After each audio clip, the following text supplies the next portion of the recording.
এইচএসসিতে শুধু এ প্লাসই পাবো না, গোল্ডেন এ প্লাস তো বটেই, পুরো বোর্ডে ফার্স্ট হয়ে দেখাবো। সেই আমি এইচএসসিতে পেয়েছিলাম 4.70। এইচএসসি ম্যাথমেটিক্স পরীক্ষার ঠিক আগের রাতে আমার বাবা মারা গিয়েছিলেন এবং ডক্টর বলেছিল আম্মুকে আমি যেন আর কখনো পড়ালেখা না করি, যদি করি বা মাথায় যদি খুব প্রেশার দেওয়া হয় আমি কিন্তু পাগল হয়ে যাব। আমার সমস্ত বন্ধুরা আমাকে ফোন করে করে বলতো, তুই এত পড়ে কি করবি রে, তুই তো বুয়েটেই ভর্তি পরীক্ষা দিতে পারবি না। তার মধ্যে আমার হলো চিকেন পক্স। এই চিকেন পক্স থেকে উঠতে যেয়ে আমার লেগে গেল আরো প্রায় 2.5 থেকে 3 মাস।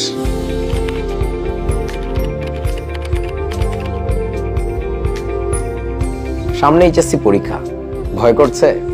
আমার নিজেরও তো করেছিল। আমার করার অনেকগুলো কারণ ছিল, একটু একটু করে বলি। আমি যখন এসএসসি পরীক্ষা দেই, আমি ক্লাসের ফার্স্ট বয় ছিলাম, কিন্তু আমি এ প্লাস পাইনি, আমি পেয়েছিলাম 4.88।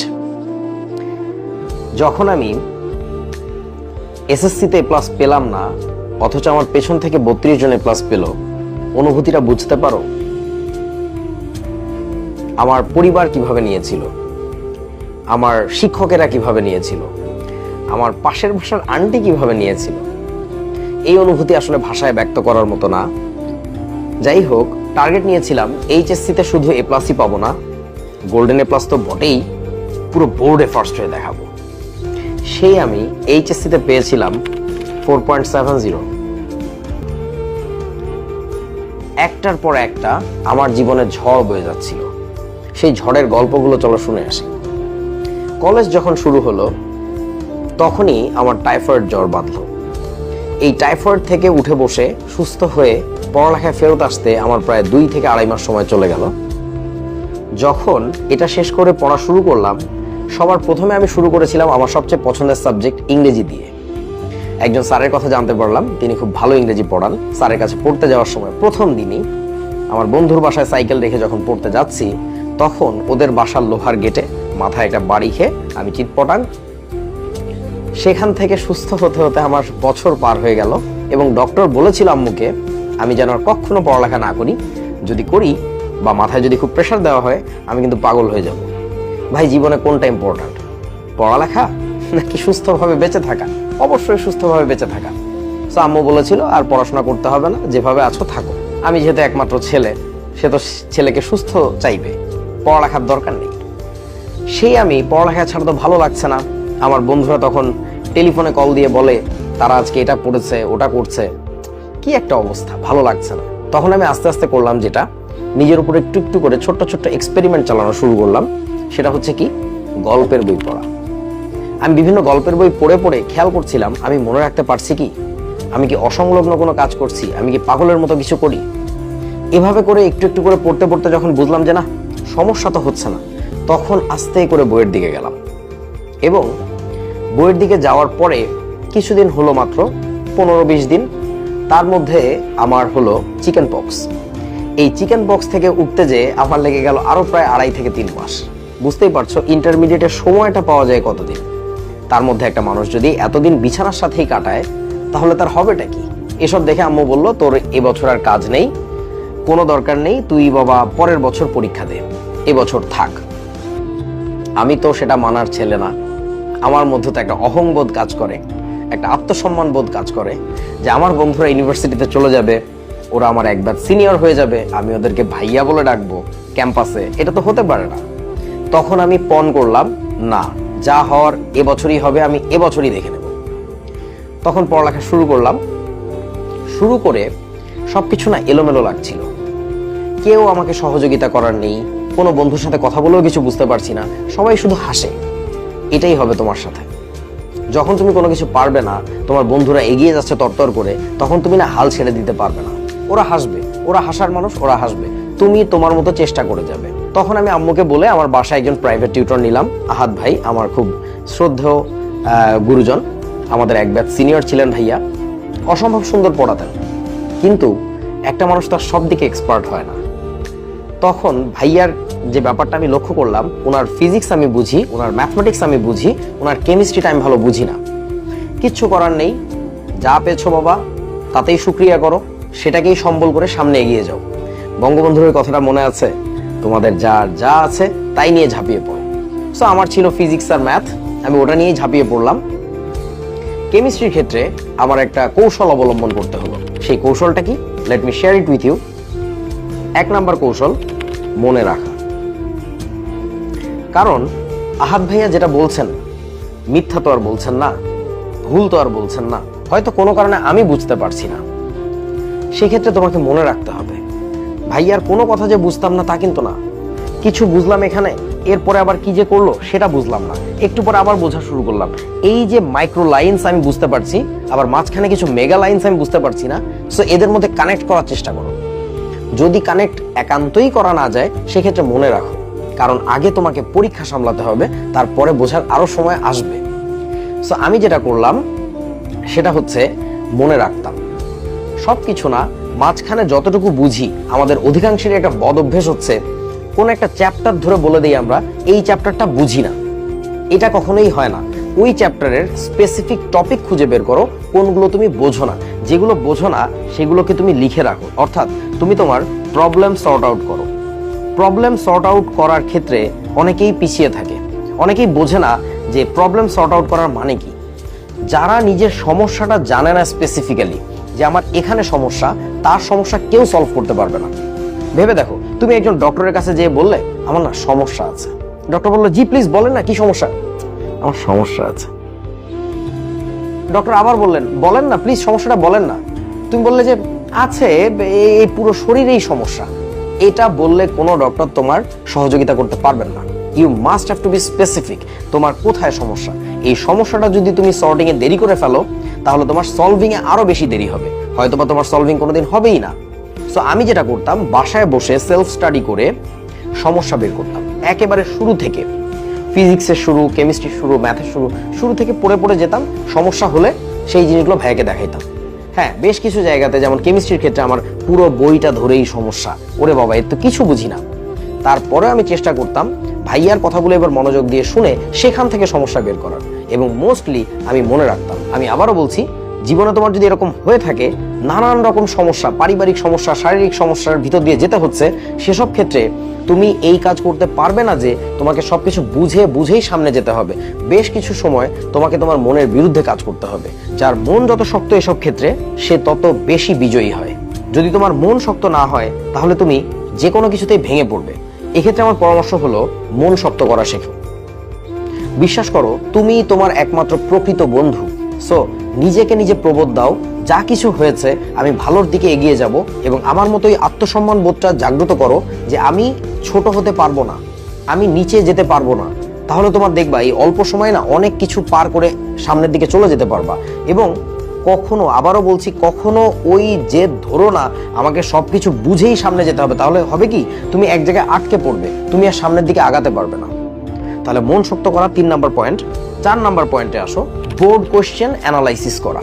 তুমি যে যুদ্ধ দিতে যাচ্ছ, যে যুদ্ধে অংশগ্রহণ করতে যাচ্ছ, সেই যুদ্ধ সম্পর্কে যদি তুমি কিছু না জানো তাহলে তোমার কিন্তু সেই যুদ্ধের ফলাফল ভালো আসবে না। তোমাকে বোর্ড কোশ্চেন অ্যানালাইসিস করতেই হবে। এইটার বিশ্লেষণ ছাড়া তুমি একটা ভালো সাজেশন পাবে না।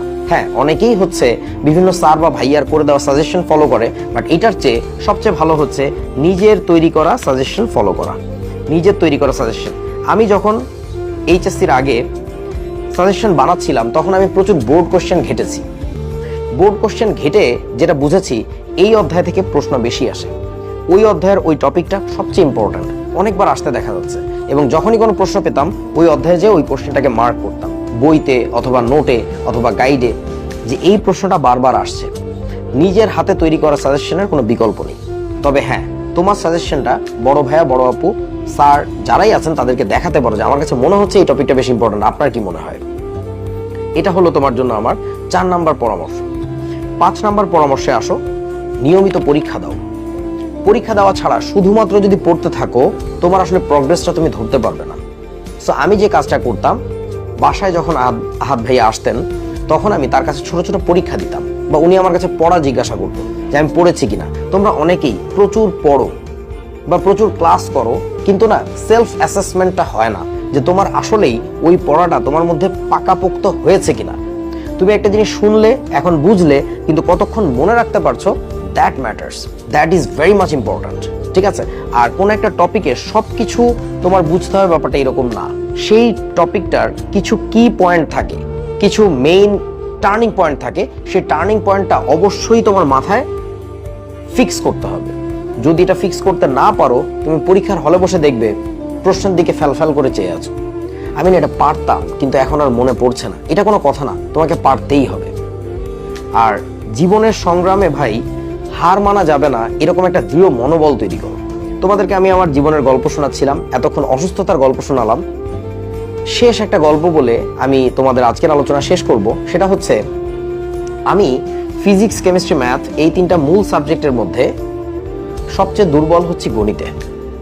যে গণিত পরীক্ষার, এইচএসসি ম্যাথমেটিক্স পরীক্ষার ঠিক আগের রাতে আমার বাবা মারা গিয়েছিলেন। এইচএসসি পরীক্ষার কিছুদিন আগে আব্বুর ক্যান্সার ধরা পড়ে এবং ওটা ছিল একেবারে শেষ পর্যায়ে, সো কিছু করার ছিল না। এবং ম্যাথমেটিক্স পরীক্ষার ঠিক আগের দিন রাতে আব্বু মারা গেলেন। বুঝতে পারছো আল্লাহ কিভাবে তোমাকে পরীক্ষা নিতে পারেন, এবং সেই সব পরীক্ষায় তুমি কখনো না হার মানবা না। আমি বুঝতে পারছিলাম না, আমার মাথা পুরো ব্ল্যাঙ্ক হয়ে গিয়েছিল, আগের রাতে এই অবস্থা, আমি আসলে কি করব। তখন আম্মু আমার কাছে এসে খুব গম্ভীর কণ্ঠে একটা কথা বললেন, কি করতে চাও? আমি তাকিয়ে আছি, আমি কি উত্তর দিব। তখন আম্মু বললেন, তুমি এখন ঠিক সেই কাজটাই করবা যে কাজটা করলে তোমার আব্বু খুশি হতেন। উত্তরটা খুবই সহজ, পরীক্ষা দিতে হবে।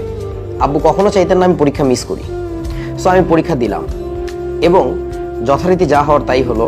আমার এইচএসসিতে কিন্তু ফিজিক্সে A+ ছিল, কেমিস্ট্রিতে A+ ছিল, ম্যাথমেটিক্সে A+ ছিল না। এবং ভাবো কতটা দৃঢ় মনোবল নিয়ে আমি তাও সামনের দিকে এগিয়ে গিয়েছিলাম। আমাদের যখন রেজাল্ট পাবলিশ হলো এইচএসসির, তখন আমাদের অ্যাডমিশনের প্রস্তুতি চলছে। আমার সমস্ত বন্ধুরা আমাকে ফোন করে করে বলতো, তুই এত পড়ে কি করবি রে, তুই তো বুয়েটেই ভর্তি পরীক্ষা দিতে পারবি না। কারণ তার বিগত 2 বছর ধরে রিউমার চলছিল, কথা চলছিল যে A+ ছাড়া বুয়েটে পরীক্ষা দেওয়া যাবে না। কিন্তু ওই 2 বার A+ ছাড়া পরীক্ষা দেওয়া গেল। আমাদের বছর তো একেবারে সবাই শিওর কোনোভাবেই A+ ছাড়া পরীক্ষা দেওয়া যাবে না। অথচ আমি কিন্তু পড়াশোনা থামাইনি। যদিও আমি A+ পাইনি, আমি পড়াশোনা থামাইনি। তার কারণটা হচ্ছে, আমার মাইন্ডসেট ছিল এরকম, আমি যদি বুয়েটে পরীক্ষা দিতে নাও পারি, আমাকে তো কুয়েট, রুয়েট, চুয়েট এসব জায়গায় পরীক্ষা দিতে হবে। সেসব জায়গায় তো মেরিট পজিশনে পেছনে থাকতে পারবো না। So what ever it is, আমাকে পড়াশোনা চালিয়ে যেতে হবে, আমাকে ওখানে হলেও টপ পজিশনে থাকতে হবে। সো টপ পজিশনে থাকার জন্য আমি কিন্তু পড়ছিলাম কুয়েট, রুয়েট, চুয়েটে হয়তো পরীক্ষা দিব। সে বছরও বুয়েট বলল A+ ছাড়া পরীক্ষা দেওয়া যাবে। And I was one of the very few যারা A+ ছাড়া পরীক্ষা দিয়েছিল। এবং আমার কিন্তু ম্যাথমেটিক্সে A+ ছিল না। ভেবে দেখতে পারো, মনোবল কখনোই হারানো যাবে না। এবং যা হওয়ার তাই হলো, আলহামদুলিল্লাহ বুয়েটে চান্স পেলাম এবং সবাই খুবই অবাক হয়েছিল, how is that even possible, ওর চেয়ে কত ভালো ছাত্ররা আছে, ও কত সমস্যার মধ্য দিয়ে আসছে, কিন্তু তারপর এটা কিভাবে সম্ভব হলো। তার কারণটা হচ্ছে, দেখো এর একটা সফলতার গোপন ঘটনা হলো, আমি যখন এইচএসসির প্রিপারেশন নিচ্ছিলাম তখন অনেক কিছু আমি বলেছিলাম আমি বুঝিনি, কিন্তু আমি কি করেছিলাম, মনে রেখেছিলাম যে হ্যাঁ এই ব্যাপারটা এরকম হয়। ঠিক আছে, যে পি উপশক্তি স্তরের জন্য সহকারী কোয়ান্টাম সংখ্যার মান 1 হয়। কেন যে হয় তা তো জানি না। আমি এই সুযোগটা কাজে লাগাতে পেরেছিলাম অ্যাডমিশনের সময়। যেহেতু আমার মনে ছিল ব্যাপারটা, এর খোলাসাটা হয়েছিল অ্যাডমিশনের সময়। যখন কোনো ভাইয়ারা ক্লাসে কোনো কিছু বুঝাতেন, বুঝতে গেলে তার প্রথম ধাপ হচ্ছে মনে রাখা, তারপরে হচ্ছে মানুষ নিজের মনের মধ্যেই ওই তথ্যগুলোকে বিভিন্ন জায়গায় বসিয়ে বোঝার চেষ্টা করে। সো আমার যেসব বন্ধুরা তখন বোঝার জন্য পাগল হয়ে যাচ্ছে, মনে রাখবো কিভাবে, তারপরে তো বুঝতে হবে। আর আমার সহজ হলো, আমার ক্ষেত্রে সহজ ছিল যেটা, আমার তো মনে আছেই, আমি তো জানি যে এটা হবে। এখন শুধু আমি বোঝার পেছনে আমার মেন্টাল এফোর্টটা দিতে পারছিলাম। সো যে জিনিসটা অন্যদের জন্য অনেক পেইনফুল হয়, সেই জিনিসটা আমার জন্য অনেক সহজ হয়ে গিয়েছিল। আমি অনেক অল্প সময়ে অনেক ভালো করতে পেরেছিলাম। সো তাহলে দেখো, আমার পুরো কথাটাকে যদি তুমি সামারাইজ করো, কয়েকটা কি পয়েন্ট চলে আসবে। আমি একটু তোমাদেরকে আবারও চোখ বুলিয়ে দেখাই। 1 নাম্বার পয়েন্ট হচ্ছে, মনে রাখো ভাই, সবকিছু সবসময় বোঝার সময় হয় না। যদি তোমার হাতে কম সময় থাকে, প্রথমত তুমি মনে রাখার দিকে ফোকাস দাও। তবে চেষ্টা করো মাঝে মধ্যে যেসব জায়গায় বোঝা যায় সেখানে যেন আবার ছাড় দিও না। ওই অল্প অল্প বুঝতে পারা আর কিছু কিছু মনে রাখা, এই দুইটার কম্বিনেশনে যখন তুমি সুতা গাঁথবে, দেখবে যে পুরো জিনিসটা তোমার সমাধান চোখের সামনে হাজির হয়ে গেছে। সো 1 নাম্বার পয়েন্ট গেল। 2 নাম্বার পয়েন্ট হচ্ছে, নিজের প্রবলেম নিজে সর্ট আউট করো। প্রবলেমের একটা ডায়েরি বানাও, সেই ডায়েরির মধ্যে একই সাথে ফিজিক্স, কেমিস্ট্রি, ম্যাথ বায়োলজি যা আছে সবকিছু সমস্যা লিখে রাখো, এবং যখনই কোনো সমস্যা সলভ হবে তখন ওটাকে যেন তুমি টিক মার্ক করতে ভুলো না যে এটা আমার হয়ে গেছে, এটা আমার হয়নি। এই রেগুলার তুমি যখন তোমার প্রবলেমের ডায়েরিটাকে একটা রিভিউ দিবা, তখন তোমার অবশ্যই ভালো করে একটা দখল চলে আসবে বইয়ের কোথায় কোথায় এখনো তোমার গ্যাপ আছে, বা পুরো প্রিপারেশনের কত পার্সেন্ট কমপ্লিট, কত পার্সেন্ট এখনো আনডান। 3 নাম্বার পয়েন্ট হচ্ছে চর্চা করা, নিয়মিত চর্চা করা এবং রুটিন মাফিক চর্চা করা। কেউ একজন একদিন দিনে 10 ঘন্টা পড়লো, পরের 2 দিন শুয়েই কাটালো, বসেই কাটালো, গল্প করে কাটালো, কোনো লাভ নেই। কনসিস্টেন্টলি তোমাকে এগিয়ে যেতে হবে। এবং আরও একটা ব্যাপার, রুটিন করো। তুমি সপ্তাহে কদিন কত ঘন্টার জন্য কোন সাবজেক্টটা পড়বা এবং কত ঘন্টা বিশ্রাম নিবা, এই সব কিছু না একটা রুটিনে বেঁধে ফেলো। বিশ্বাস করো, কেউ যদি নিয়ম মাফিক না চলে, এলোমেলোভাবে চলে, তার জন্য আসলে সফলতা অপেক্ষা করে না, বরং সে বিফল হয়। সো রুটিন মেনে চলো, এটা খুবই আর্জেন্ট, খুবই ইম্পর্ট্যান্ট। সো আশা করি তোমরা বুঝতে পেরেছো যে অল্প সময় আমি কিভাবে এত বড় একটা জার্নি পার করে এসেছিলাম। এবং সব থেকে বড় ইম্পর্ট্যান্ট কথা আমার মনে হয় মনের শক্তি। তোমাকে পারতেই হবে, তুমি পারবে। তুমি আজকে না পারলেও তুমি কাল পারবে। সো আমার সময় যে সমস্যাগুলো আমি ফেস করেছিলাম, সেই সমস্যাগুলো যেন তোমাদের না হয়, সেই জন্য আমার সমূহ শুভকামনা তোমাদের সাথে। এবং সেই সাথে আরও একটা ব্যাপার বলে দেই, আমার যেমন বাসায় একজন টিচার নিয়ে এসে পড়া লেগেছিল, তোমাদের ক্ষেত্রে কিন্তু তাও লাগছে না, আরও সহজেই করতে পারছো অনলাইনে এখন সব কিছু। সো আমরা শিখতে তোমাদের জন্য সমস্ত রুটিন সুন্দর করে গুছিয়ে দিয়ে সমস্ত ইম্পর্ট্যান্ট টপিকগুলো যখন ওয়ান শট ক্লাসে দেখিয়ে দেই, এর চেয়ে ভালো সহজ সুযোগ মনে হয় আর কোথাও কখনো সম্ভব না। সো এই সুযোগটাকে কাজে লাগাও এবং মনে রেখো, তুমিই পারবে, একমাত্র তুমিই কিন্তু সফলতার চাবিকাঠি। যদি তুমি চাও, তুমি তোমার সবচেয়ে ভালো বন্ধুতে পরিণত হতে পারো, আবার যদি তুমি চাও, তুমি তোমার সবচেয়ে বড় শত্রুতে পরিণত হতে পারো। এই কাজটা যেন আমরা কেউ না করি। আল্লাহ হাফেজ সবাইকে।